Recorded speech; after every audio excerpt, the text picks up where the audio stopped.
안녕하세요. 저는 결혼한 지 2년 정도 된 30대 초반의 여자입니다. 저는 대학교에 진학하면서 미술을 전공하고 싶었지만 부모님의 거센 반대에 부딪혀 결국 경영학과로 진학해야만 했습니다. 부모님이 반대하신 이유는 미술은 돈이 있어야 지원을 해줄 수 있는데 당시 저희 집 상황이 좋지 못했기 때문이에요. 부모님의 마음을 이해했기 때문에 저도 힘들었지만 포기해야만 했습니다.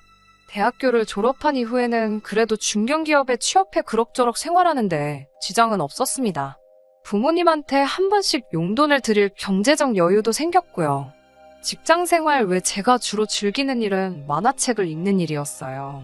나이도 먹을만치 먹은 여자가 집에 와서 만화책을 읽는다고 부모님은 별로 좋아하지 않으셨지만요. 그러다 어느덧 20대 후반이 되었습니다. 저는 제 나이에 대해서 별로 심각하게 생각하지도 않았고 스트레스도 없었는데 부모님이 보시기엔 그게 아니었나 봐요.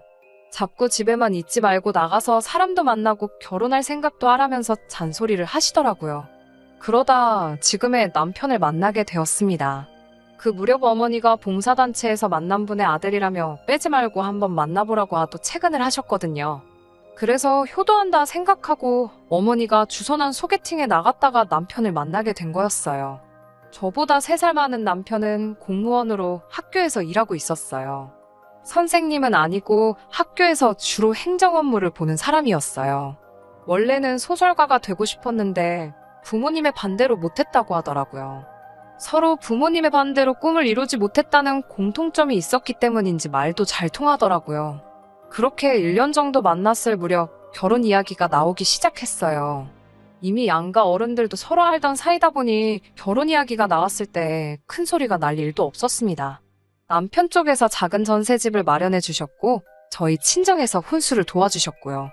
결혼식은 반반 부담했고 자가용은 각자 결혼 전부터 한 대씩 소유하고 있었습니다. 벌이의 경우 제가 남편보다 조금 더 낫긴 했지만 남편은 공무원이라 정년도 보장되어 있었고 연금도 나오니까 뭐 솔직히 누구 한 명이 더 기울고 그런 건 없었어요. 그 점도 저희 부모님이 마음에 들어 하시는 부분이었고요. 저는 솔직히 제 인생이 평범하지만 행복할 줄만 알았어요. 그런데 이렇게 어처구니 없는 이유로 남편과 사이가 멀어지게 될 줄은 정말 상상도 못했습니다. 결혼 전 저는 분명히 남편에게 그림 그리는 것도 좋아하고 만화책도 좋아한다고 이야기했었고 남편도 그런 저에게 소녀 같다며 했었거든요. 그런데 하루는 남편이 술에 잔뜩 취해와서는 저더러 정신 차리라며 술주정을 부리더라고요. 저에게 돈도 안 되는 건 그만하라면서 나이 30 먹고 무슨 만화책이나 보고 앉았냐고 정신 차리라고 하는 거예요. 사실 그 무렵 시아버지가 아는 분 보증을 서주는 바람에 갑자기 시댁 사정이 너무 안 좋아졌거든요. 그래서 남편이 금전적으로 좀 도와줬던 걸로 알아요. 그런데 남편도 원래 수입이 많지 않으니까 스트레스를 받았던 모양이에요. 그래도 그렇지 저한테 화풀이를 하니까 너무 서운하고 속상하더라고요. 저도 경제적으로 여유만 되면 도와드리고 싶었지만 저희 집도 친정어머니 건강이 안 좋아지셔서 이래저래 돈 들어갈 일이 많아졌거든요. 게다가 결혼할 때 생활비를 반반 부담하자고 한 건 남편이었어요. 솔직히 장모님이 아프신데 과일 한 번을 살 생각을 안 하더라고요. 한 번은 제가 보약 한 채 해드리고 싶다고 하니까 그건 제 돈으로 알아서 하면 되지 않냐고 선까지 딱 그었고요. 그때 진짜 엄한 정이 뚝 떨어졌는데 이제 와서 시댁이 힘들어질까 저한테 화풀이를 하니 저로선 어이가 없었네요. 아무리 속이 갑갑하고 열불이 올라온들 이런 이야기를 아프신 친정어머니께 털어놓을 수도 없고 자랑도 아닌데 친구들한테 이야기해봤자 제 얼굴에 침 뱉기나 마찬가지겠더라고요. 결국 혼자 화를 삭히기 위해서 일기를 쓰기 시작했어요. 처음에는 글로 쓰다가 나중에는 만화처럼 그려보기도 하고 인터넷에도 올려보고요. 그런데 생각지도 못하게 제가 올린 만화일기가 사람들한테 인기를 끌기 시작했습니다. 스스로도 생각지 못했던 일이기에 깜짝 놀랐어요. 최근에는 재미없고 우울한 하루를 살고 있다고 생각했는데 그런 제 생활에 공감하는 사람들이 많다는 것도 신기했고요. 그런데 그런 저를 남편을 포함한 시댁에서는 굉장히 못마땅하게 생각하더라고요. 특히 남편에게는 7살 어린 신우가 있거든요. 신우는 대학교에서 순수미술을 전공했어요. 예쁘장한 얼굴에 미대생이란 타이틀 때문인지 또래 남자들한테 인기도 많은 신우는 좋게 말하자면 늘 자존심 세고 콧대가 높아요. 솔직히 저는 예의 없고 싸가지 없다고 말하고 싶지만요. 아무튼 그런 신우는 대학교를 졸업한 후 마땅히 할 일 없이 놀고 먹는 중이에요. 원래는 개인전도 하고 대학원도 가고 나름 계획이 있었던 것 같은데 시당초 시댁이 아주 여유가 있는 집도 아니었는데다가 시아버지의 보증 사건으로 이룰 수 없는 꿈이 되어버렸네요. 그럼에도 불구하고 직장을 구하려는 노력을 전혀 하지 않는 걸 보고 어떤 의미로 진짜 대단하다는 생각이 들더군요. 그런 신우는 제 만화가 인기가 높아지자 너무 어이없어 하더라고요. 한다는 말이 그림 좀 그린다고 그게 다 예술은 아니라면서 제 그림은 초등학생도 따라할 수 있을 수준이라고 하더라고요. 수준이 너무 낮다면서 유치해서 못 봐줄 지경이라고도 했습니다. 저도 사람이니까 당연히 열받고 속상했지만 한참 어린 신우랑 말싸움해서 뭐하나 싶었어요. 애시당초 신우에게 인정받자고 그리기 시작한 것도 아니니 너는 떠들어라 라는 심정으로 내버려뒀어요. 남편 역시 그런 신우를 혼내기는커녕 틀린 말 하나 없다며 저에게 정신 차리라고 하더라고요. 제가 남편이란 사람이 아내가 즐거워하고 좋아하는 일이면 적극적으로 응원을 해줘야 하는 거 아니냐고 따져 물었어요. 그러자 냉정하게 들리겠지만 제 만화를 좋아해주는 사람들은 다 수준이 없고 못 배운 사람들 아니겠냐며 그런 거 그릴 시간에 차라리 아르바이트라도 하라고 하더군요. 시부모님이 저렇게 힘들게 사시는데 너는 만화가 그려지냐며 빈정대는 건 예사실이었습니다.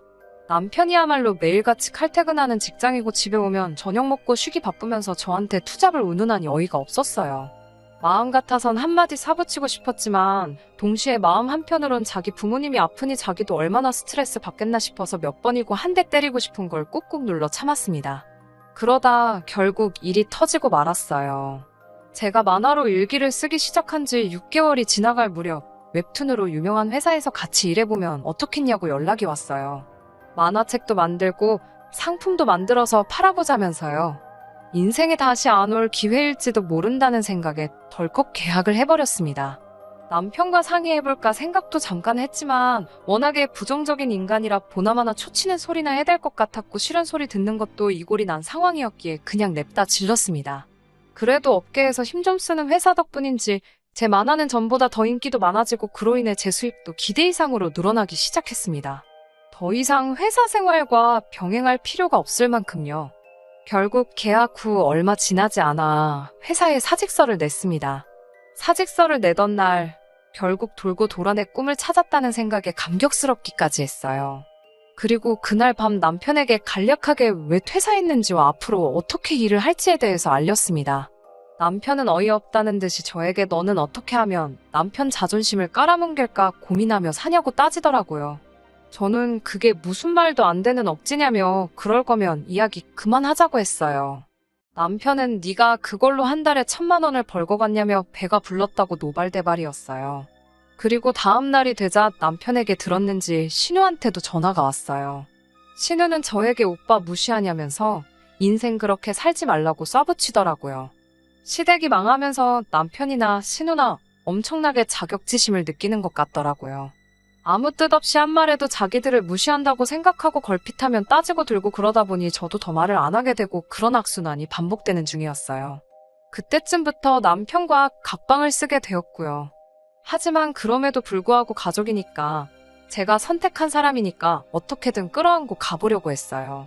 시부모님이나 신우생신 때는 예전보다 훨씬 좋은 선물도 했고 남편과도 매사 상의하려고 시도했었고요.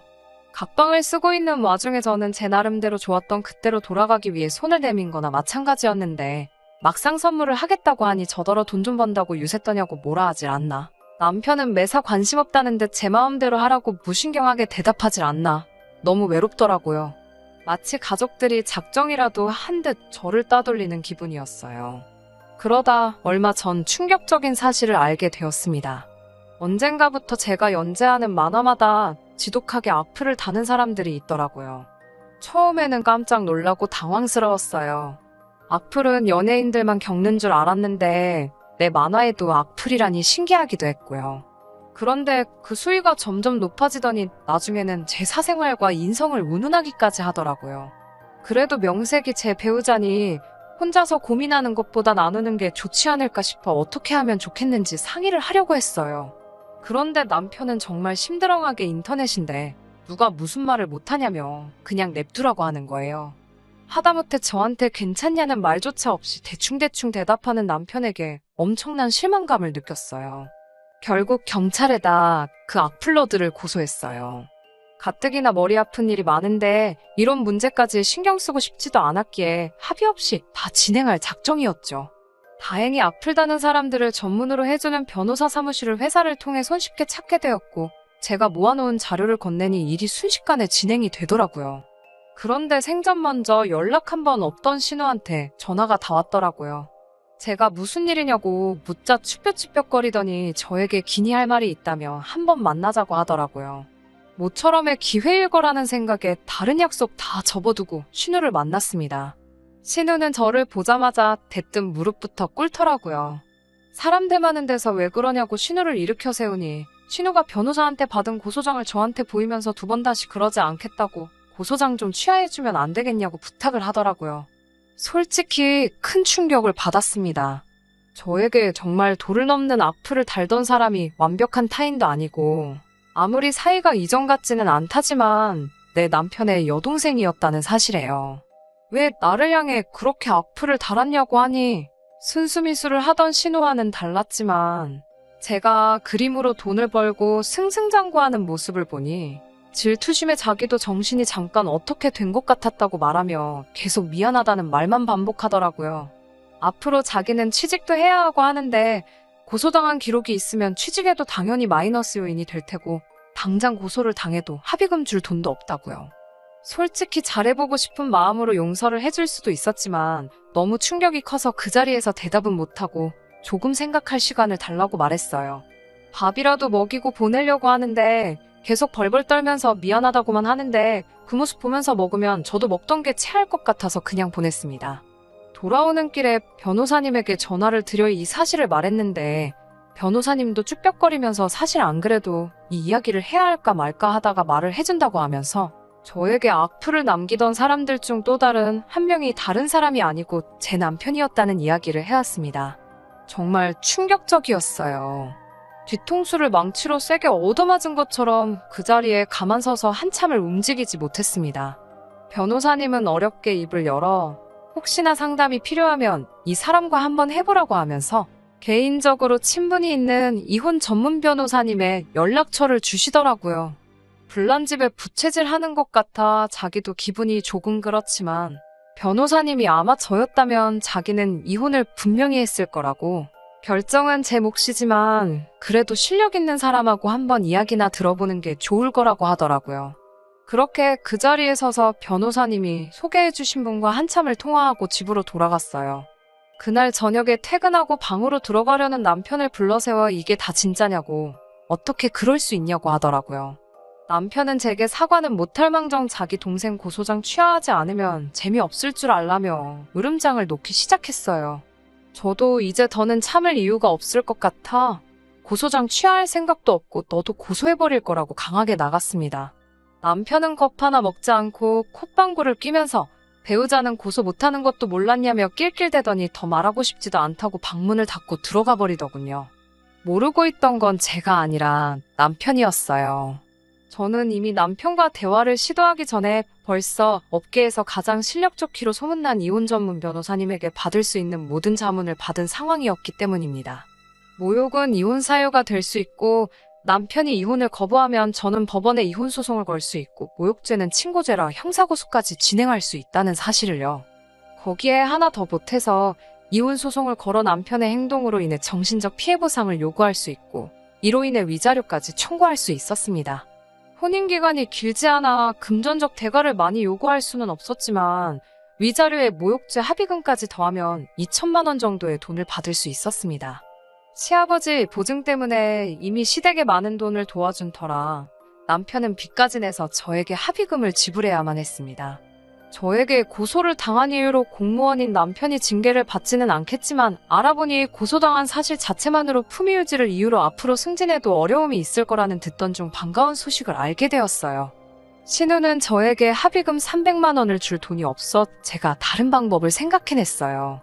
안 그래도 요즘 일손이 부족했던 터라 제 사무실로 불러 2달간 무상으로 일을 하라고 했습니다. 그러면 고소도 취하해주겠다고 하고요. 순수미술 운운하며 제 그림 수준 낮다고 무시하던 신우가 제 지시를 받으며 이악 물고 자비를 하고 있는 모습을 보니 속이 후련하더라고요. 물론 그 얼굴 계속 보고 있자니 남편 얼굴이 떠올라 합의금만큼 일을 시키면 더 이상 제 근처에도 얼쩡대지 말라고 하고 쫓아낼 생각이에요. 이미 한참 전부터 어긋나버린 결혼 생활이었지만 어떻게든 제 스스로 되돌려보고자 했던 노력이 있었기 때문인지 이 사람들에게 제가 너무했다는 생각이나 죄책감 같은 건 들지 않습니다. 오히려 저는 기회를 줬는데 그 기회를 스스로 차버린 그 사람들이 당연히 감내해야 할 벌이라고 생각해요. 저도 늦게나마 이룬 꿈, 다시 제게서 떠나가지 않도록 부단히 노력할 생각입니다.